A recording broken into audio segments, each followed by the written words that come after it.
Okay, I have to tell you, I was just looking on eBay where I go for all kinds of things I love, and there it was. That hologram trading card. One of the rarest, the last one I needed for my set. Shiny like the designer handbag of my dreams. One of a kind. eBay had it, and now everyone's asking, ooh, where'd you get your windshield wipers? eBay has all the parts that fit my car. No more annoying, just beautiful.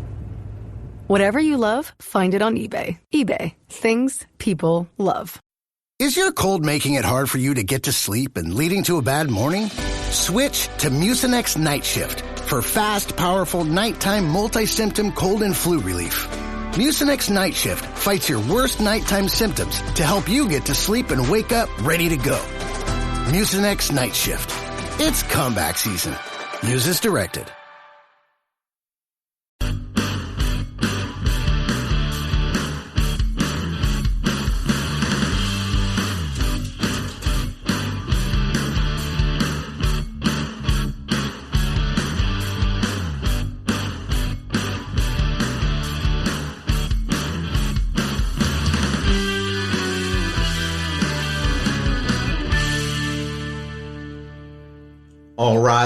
All right. Welcome back. It's Fit Nation. All right, let's welcome to the Misfit Nation, Emily Johnson, author of Bird of Paradise, coming to us from North Carolina. How are you? I'm good. How about you? Very good. It's great to have you on the show. I'm glad we're able to connect and try to get your story out here to the audience on the Misfit Nation and those beyond there. Oh, yes. Far beyond. All over the world. So if you don't mind, if you'd like to tell a little bit about your backstory and as far back as you want to go to up to the point where you started writing a book or why you became a writer at this time. Sure. Well, I was born in Colorado and loved to golf, ski, anything outdoors.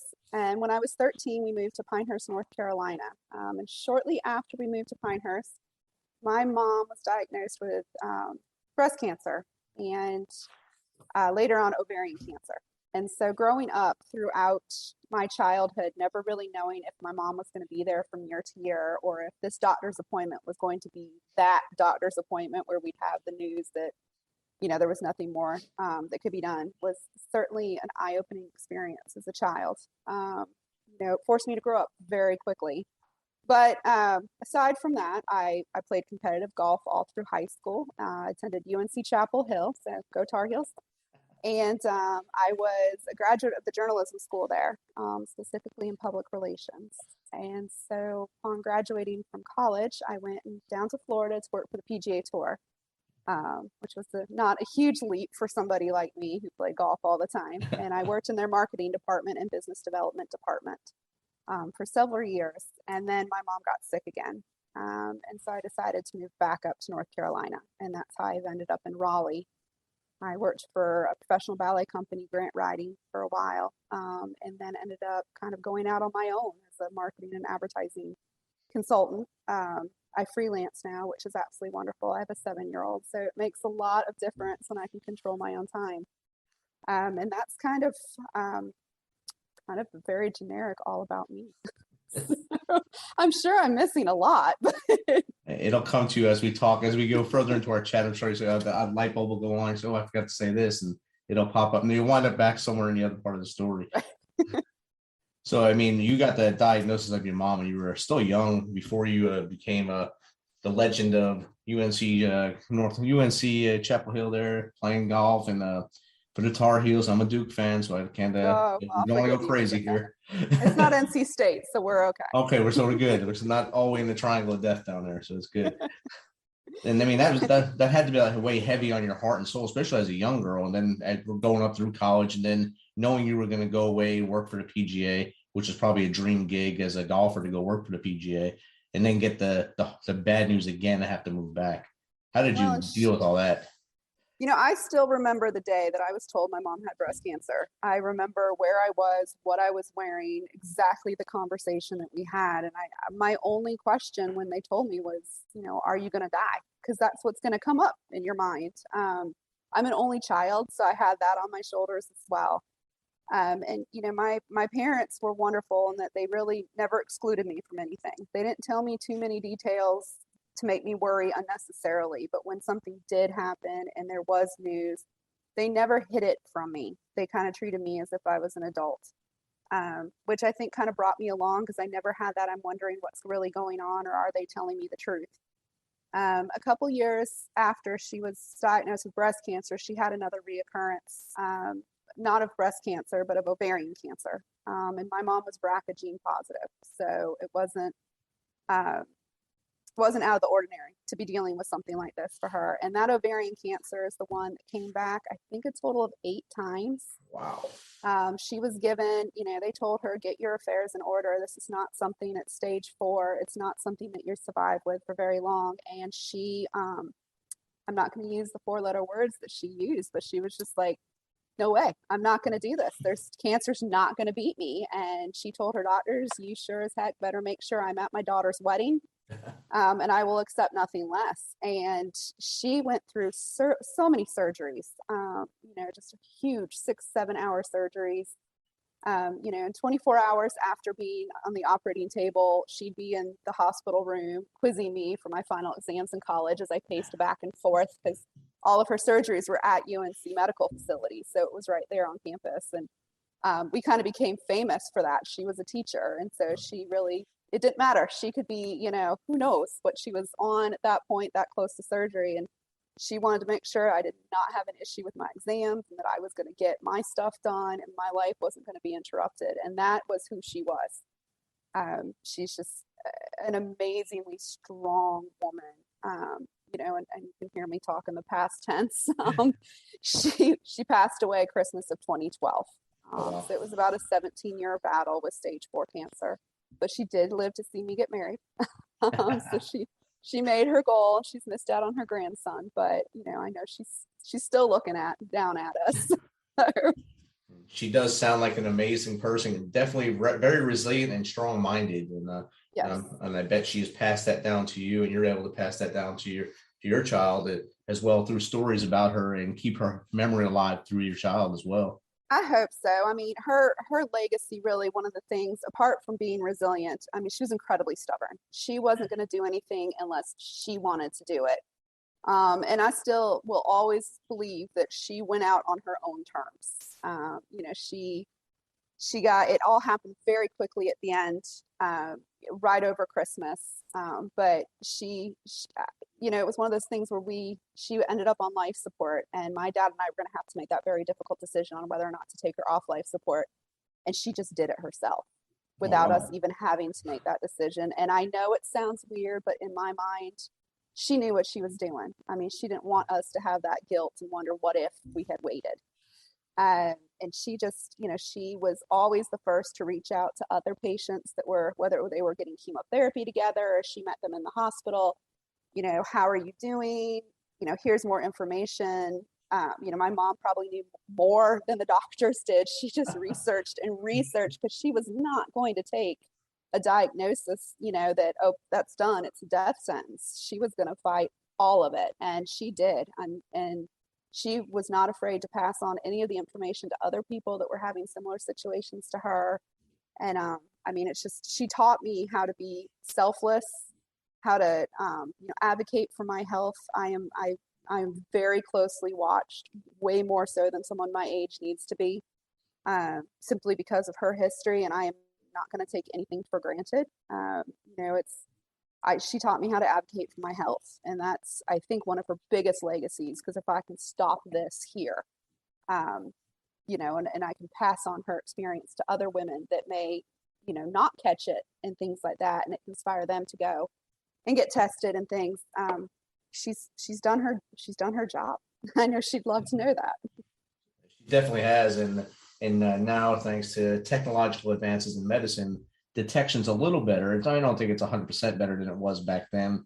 I mean, it was a 17-year battle ending in 2012. So there was a long time in between there when the technology there was, if you didn't have a pain or something and didn't go, you would never find out. Exactly. And now people can look at you and say, well, I think something might be wrong with your left eye a little bit, and you need to go to a doctor. What? Something's wrong with my eye? I got to go. And you go there and they find out something. And it's just weird like that, because people research everything now. And like your mom kind of started that in the early internet days, probably. And she was probably using big books in the house big medical journals saying, no, this ain't right. You're not saying the Yeah. right words to me. Well, doing and they stuff. wouldn't have caught the ovarian cancer unless she hadn't been the one that had gone in and said something is wrong. And Right. they're all like, oh, well, some of the doctors kind of just said, oh, well, this is from the breast cancer or things like that, or they didn't really take it seriously. And then, she said, that's it. Something's wrong. I'm going to do something about it. And it's turned out to be stage 4 ovarian cancer. And, Wow. I unfortunately, I mean, the doctors are fabulous. Her doctor saved her life so many times. And her main doctor was even at my wedding. Wow. Which was really, that's the one that she said, you better make sure I'm there to see my daughter get married. And then he was there with us, Oh, wow. which was really special to me. 2 of her doctors, actually, her radiologist was there as well. Wow. So, but they were wonderful, but it's just one of those things. I think back then, really, it wasn't patient driven medicine. And now I think it's starting to change where the patient is taking more of a step in a role in their health, which is Exactly. really important. And I think that's a big thing with medicine now, because now it's not just a guessing game as much as it used to be. Because when a patient realizes something's wrong, they monitor themselves a lot more now. Mm-hmm. And like you have a lot of checks now based off what your mom went through, knowing that you might be at risk as well. Yes. So you're way ahead of the curve of what might happen, and you're not going to let that happen to you or to your child as well as you move forward. So your child doesn't have to go through it at 7 years old. Yeah, that's one of my biggest fears, is that my son's going to have to go through what I did. And I came out okay on the other end, but gosh, was there some times where it was just, heartbreaking and so difficult, when you're in the prime of your coming of age moment, wondering if your mother is going to be there or not for your senior prom and for college graduation and high school graduation, and never knowing from day to day what was going to happen. And you learn to live with it. It's a new normal. It's always in the back of your mind, but you learn to go on. And my mom never wanted me to dwell on it. She was a woman that lived her life with passion. So she made sure that we created wonderful family memories and never wanted it to be the center of our lives, because she didn't want it to win. And that's kind of how she went through everything, which is how I've kind of learned to do things as well. I screw up sometimes. we all do. It's just learning to admit that we screw up is the hard part. That comes with that stubborn part of life and everything. Right. The hard-headedness that we all have, and no matter how much you say you don't have it, we all have it deep down inside the back of the head somewhere. It's not my fault. It's someone else's fault, or I didn't do that. There's no way I messed this up. But so your mom actually started this book, The Bird of Paradise, Mm-hmm. and you picked up the reins and finished it. How was that transition for you? Oh, goodness. Well, she started writing it not long after she got diagnosed with breast cancer. And it was her way to escape from things. She wrote for hours outside, and it was where she could escape into a world where cancer didn't exist.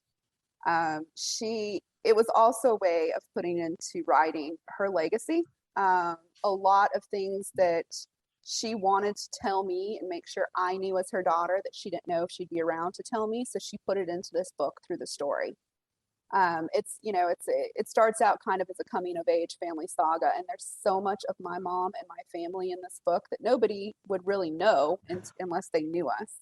But it is, in a sense, it's a letter to me. Wow. And she spent years writing it. She passed away when I was 30, and shortly afterward, I found a letter from her with a copy of the manuscript. No one had ever read it. She had never let any of us read it, but a copy of what she had, and a request in the letter that asked if I'd finish the story for her.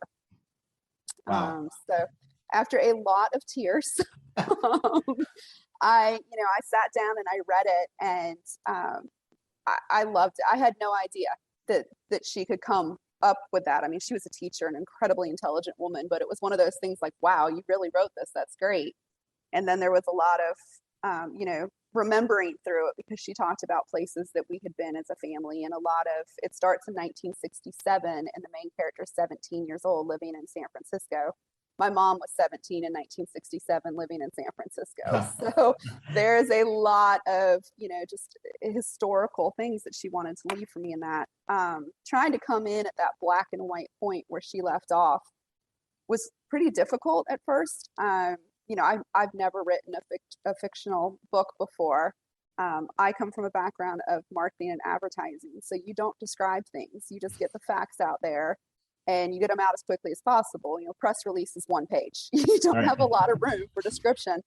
And so I really wanted to meld my style to hers because this was her book.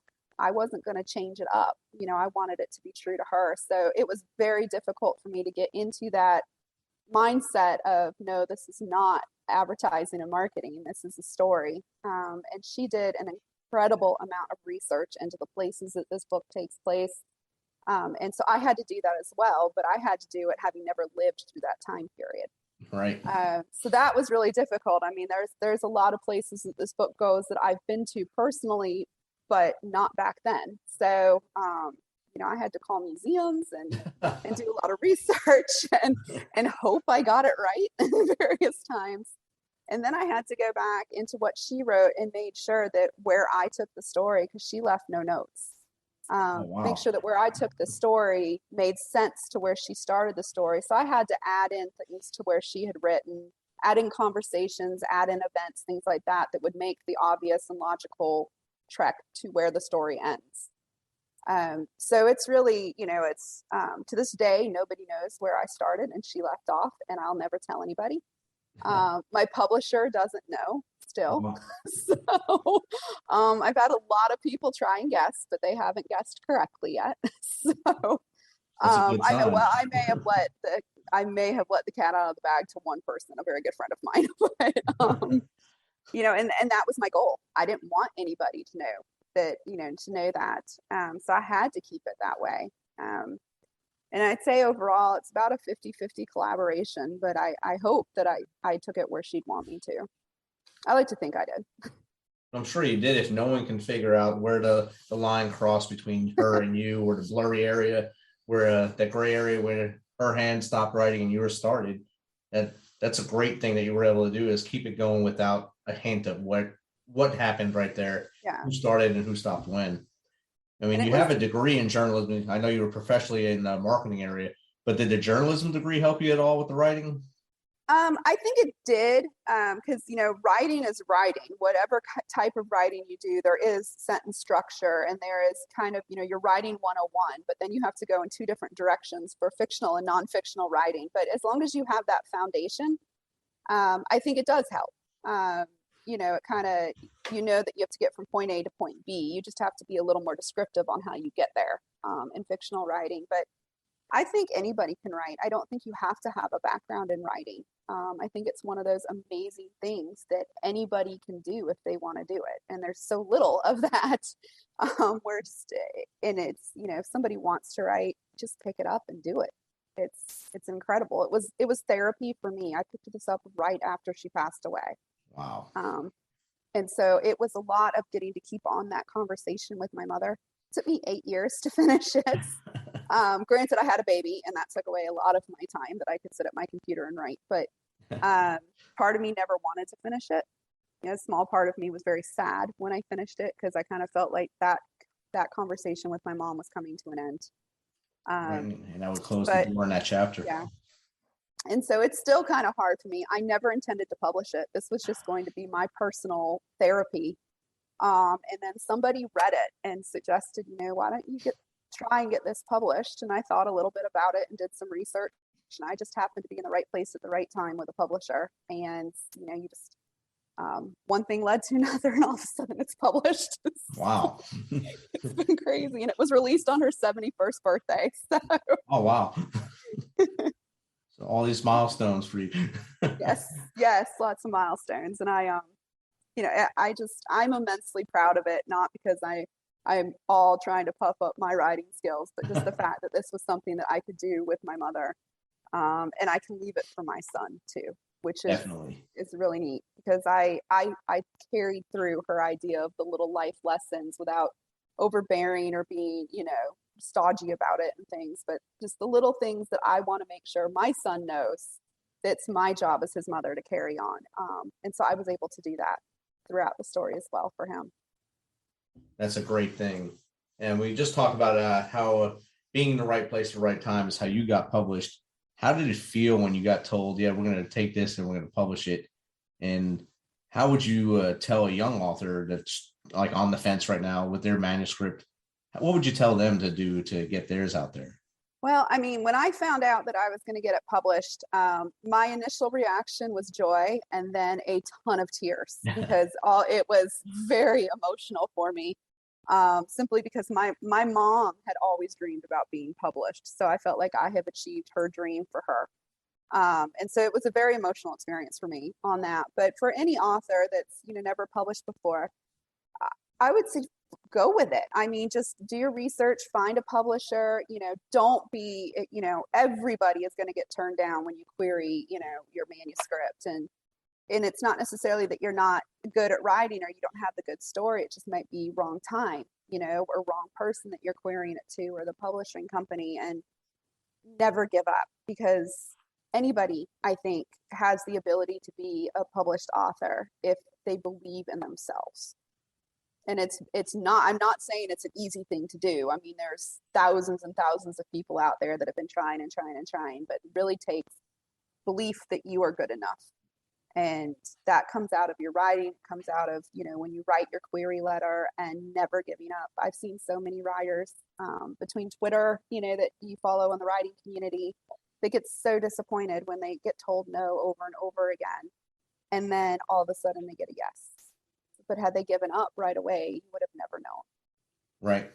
And so you're not judged by how many times you get knocked down. It's that one time you get back up and you keep getting up and you fight and you get that yes. Exactly. And that wall comes down and the sun comes up and your book is on the shelf at Barnes & Noble or Amazon or wherever at this time. I still can't believe it. I mean, I am the last person in the world that ever thought I'd have a published book. So that's just another gift from Mom there to push you to a new height, a new thing, and a new journey for you. So now you got Bird of Paradise out there. Have you thought about writing either a sequel to it or a different genre book altogether? I do have an idea for a second book.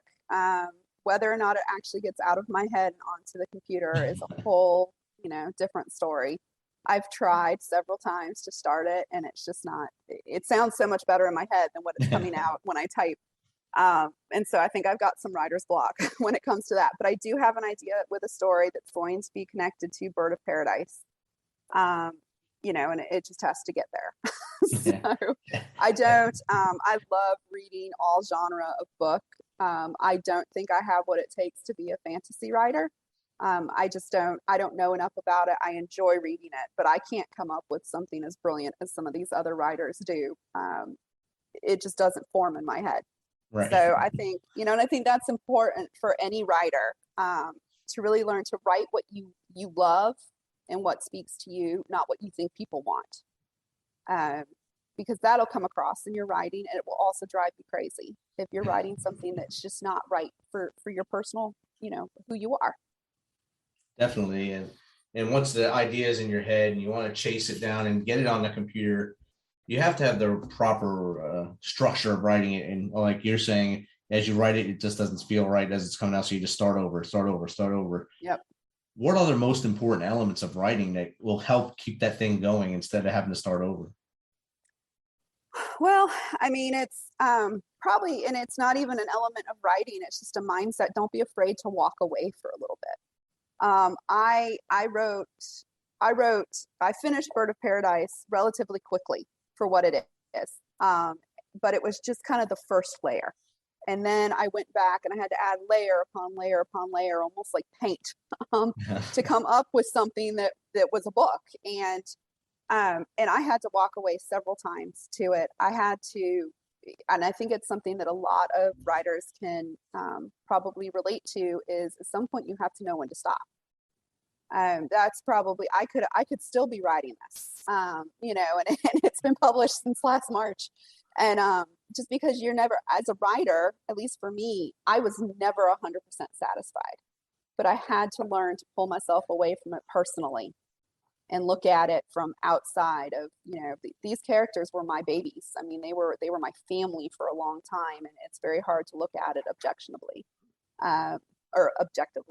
But I think, it's just get it all out there first. Don't be concerned about where it goes or what it sounds like, or if you're using the right descriptive word here or there. Just get it out kind of as a flat layer, and then you can start doing your wordsmithing and doing your word choice and decide which direction to develop the characters. Basically, just get started. I need to take my own advice. So get that idea out of your head and then start typing again. No, I've had one that since online, my first deployment, I started writing one that was in 2003. And it's like you've done. I had the idea, I write and I stop, I write and I stop, I write and stop. So there's many portions of it. The first page has been written like 75 times. But going past that first page, I keep changing my idea of what I'm going to do. So it changes the whole thing again and change it. So now I'm up to 30 pages now. So I haven't stopped now. I keep going. It's going to happen. I know I'm going to finish this book and it's going to be amazing. I'll be happy it's done. If it don't get published by someone else, I'll just do it myself and get it out there just so it's out there, just so the story's told.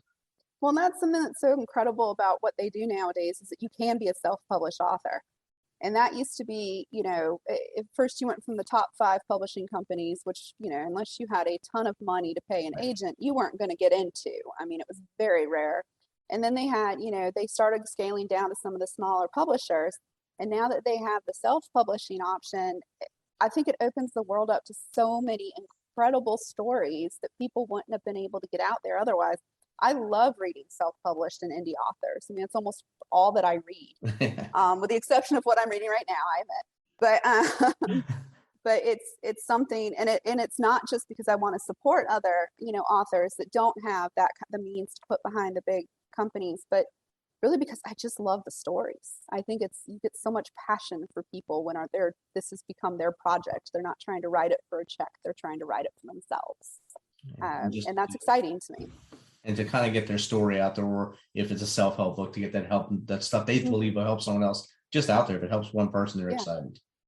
It may not help the New York Times bestseller list, but that one kid that picks it up and says, "This will be good for me as I leave high school." It'd be great. Yeah. Well, and I mean, I went into this with the goal that I'd sell one book to someone that wasn't a family member. And I did. And so to me, this was a success. I mean, maybe it'll never go anywhere from where it is. I mean, the reception to it has been absolutely incredible to me. What's been more amazing is the people that have reached out to tell me about the stories of having parents with cancer and how they dealt with it and how they've just found out about their mom being diagnosed or they've just lost a parent. And that has been something that I never even considered. And so it's brought a lot back to me, but I also am able 10 years from that, having had to go through that, I'm able to see the other side of it. And so it's been, I've gotten to know some of these people very, very well, and I talk to them and chat online, and it's been kind of exciting for me to be able to kind of feel like I'm giving back a little bit. Right. And you went through, I mean, you had 17 years of going through from diagnosis till when your mom finally, she ended on her own for you. It was at the doctor's office. And so that's a roller coaster for you from the age you were to when it happened, when she finally passed. So when these people express that they're just found out or their loved one just died, what advice do you give them to, I guess, go through that roller coaster? I mean, it's one of the things that I always hated hearing from people after it happened to me was, "It's going to be okay." Nobody knows what to say. I mean, I've had it happen to friends who've just lost parents, and even though I went through it, I still don't know what to say. But it's not going to be okay, but it's going to be different. And you'll never be over losing a parent. And that's something that I think people need to realize right away. They always hear about the stages of grief and that at some point you get to accept it and you go on, and it's okay to grieve on your own schedule. It's okay not to be okay about it. Other people are going to grieve in different ways. So if you've got brothers, sisters, father or mother and things like that, and they grieve differently than you do, it's not because they don't care. It's not because they don't miss the person. It's just everybody has to be okay with doing it their own way. Looking back on it, for me, I had a friend that lost a parent, and she asked me, does it ever get better? And it becomes it becomes something you learn to live your life with. You know, you get to that point where you had all these sad memories and you can't stop thinking about the last few days when you watch the hospital and things like that. But then you get to a point where you're out where you can start looking at the positive memories again and start realizing the gift that they left you and focus on that and focus on their memory on a happier note. So really, I guess that's a long way of saying my advice is that just let it go wherever you need it to go. It's not something that we all can go through the same way. Right. There's no two of us are the same. Mm-mm. And no, and there's times now, 10 years out where something will happen, or, there'll be something on TV that makes me laugh, or my son will cough and I wonder if he's, needs to go to the hospital. And all I want to do is pick up the phone and talk to my mom. Right. She would be who I would ask. Not having her here, certainly I think a lot of parents and mothers can understand that when you have a kid, all of a sudden a whole new level of anxiety hits your life when you're like, oh, they bumped into a wall. Do I rush to the hospital? And not having my mother for that, it's been very difficult. So there's still times where I will pick up the phone ready to call my mom, and then I'll be like, oh, wait a minute, I can't. So I've learned to talk to her. Anyone that hears me probably thinks I'm going insane. But that's how I've learned to grieve. I've learned to, basically still keep her in my life, make sure her legacy is still here, make sure my son knows who his grandma was. And, I still think back on, the what would mom do is kind of where I am at this point. But so many people think, oh, well, I should be over it by now. And it's not going to happen that way. It just gets different. It gets to the point where you can live with it, but it's still going to hit you out of the blue sometimes. And I don't mean to sound like, Debbie Downer, but it's true. I wish more people knew that that's how grief went, that it just doesn't hit everyone the same. My mom had an amazing opportunity to prepare me for it over many, many years. She and I, like I said earlier, they were always very open and honest with me, and I felt like I could be the same. So she and I had long, long discussions about, the fact that she may not be here and what she hoped for me and how she hoped, things would go. And if this happens, I don't want you doing this. I want you, to take care of your dad, and you guys, stay with each other and take care of each other and things. And I got the chance to say goodbye. The last thing I ever said to my mom was, I love you. And she said, I love you back. And then she was put on life support. So, that's an amazing, I almost got closure before I had to have closure. Right. And I think that helped a little bit. I'm sure it did. And like you mentioned, you had 17 years of waiting for that moment when you found out that it's going to be over. And it still doesn't make it easier. It doesn't make it easier that day that you actually find out it's over. And we're all on this blueprint, like you said, that, you get a 2-week grieving period. Most jobs give you 5 days of bereavement. Mm-hmm. 5 days is nothing to get everything settled or even get your mind settled. You're still in shock in those 5 days to try to figure out what you're supposed to do next. What do I do with my hands now? What do I do? How do I get all these affairs taken care of? What do I do with all this stuff? And you and your dad had to go through all that together. Then you had to go back to life. Yeah. Still live at that point. And it's, part of that, what do I do now? Having to get all the affairs in order and handle all that. That's almost a blessing because it focuses you on something other than what the emotional part of things. You become very, robotic for those first few weeks afterward of just, here's my list of everything I have to do and call the banks and things like that. And then it's after everybody leaves and it's after everybody goes back to their own lives where all of a sudden you sit down and think, oh my God, she's really gone. And that's when it hit my dad and I almost at the exact same time. So I basically stayed down in Pinehurst for probably close to 4 weeks afterward. And then tearing myself away and coming back to work and trying to get my life going back again, that was very difficult as well. And I just had to learn just to not be so hard on myself. And like we both have said, you just gotta ride the waves of emotion as they come to you with the grieving process. There's I'm sure our doctor will tell me I'm wrong, but there's no real blueprint to grieving. You No. can't do it in order. There's no check marks. Oh, I've done that one already. I can't go back to that one.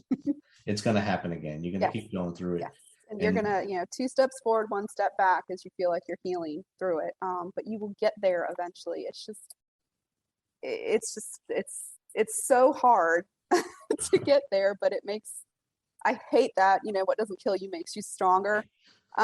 I really don't like that phrase, but I do feel, having gone through what I've gone through, obviously I'd prefer it never to have happened, but I do feel a lot stronger coming out on the other side, that I can face a lot of things that I would have never been able to face beforehand. Not that I want to, Right. but it does give you, and I think that's almost a little bit of a gift of the whole thing. Right. You have to start looking for the good. You got to find the good, find the light of every day. Find that light that makes you kind of happy, or makes you smile at least once a day. Yep. So Emily, thank you for sharing your story with us. It's very strong, and it shows resilience and shows your strength. And you shared your book with us. Where can people get your book if they want to buy it? It's available on Amazon under Bird of Paradise, or you can search my name. Emily Hughes Johnson is the way, and Marilyn Ann Hughes are the authors. I had to make that connection between the Hugheses. So, Okay. and it's available exclusively on Amazon and Kindle and Kindle Unlimited. Okay. No Audible yet. No Audible yet. No, that is somewhat in the works. Okay. I've had a lot of people ask me about it, so it's out there somewhere, but not yet. Okay. And if someone wants to have you come on their show or just talk to you, how do they get in contact with you? Probably the best way to get into contact with me is through email, or even Instagram or Twitter. You can find me on those as well. So, Okay. I wish I knew what my Twitter and Instagram handles were, but I don't. I can put them in the show notes. I'll That put would it in be the show good. notes for everybody. I'll put all 3 in there so they can find you. I am part of that generation that's to the end of social media. I am just barely holding on to the knowledge that I need to be able to do it. I was the no internet as a child generation. So, We didn't have computers when I was a kid, so don't worry. well, I didn't either. So, Our computer was outside throwing rocks at each other. So- exactly. Well, thank you for sharing your story and coming on to Misfit Nation, and we look forward to good things from you in the future. Well, thank you. I really enjoyed talking to you. Awesome. Have a good night. Thank you. You too.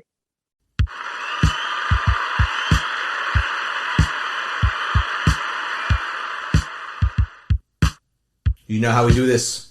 Thanks for taking some of your time to spend with us on Misfit Nation. Be sure to hit that subscribe button and share the link as much as possible. If you want to, please become a supporter to help us carry this thing on. We appreciate you. If you know someone that brings that energy, has a great story, is an up-and-comer in the industry of music, in the arts, have them reach out to us on themisfitnation.com. We will get back to them within 1 day and get them on here so they can share their story with the world. As always, till next time, be humble, stay hungry, and keep hustling. Because we are Fit Nation.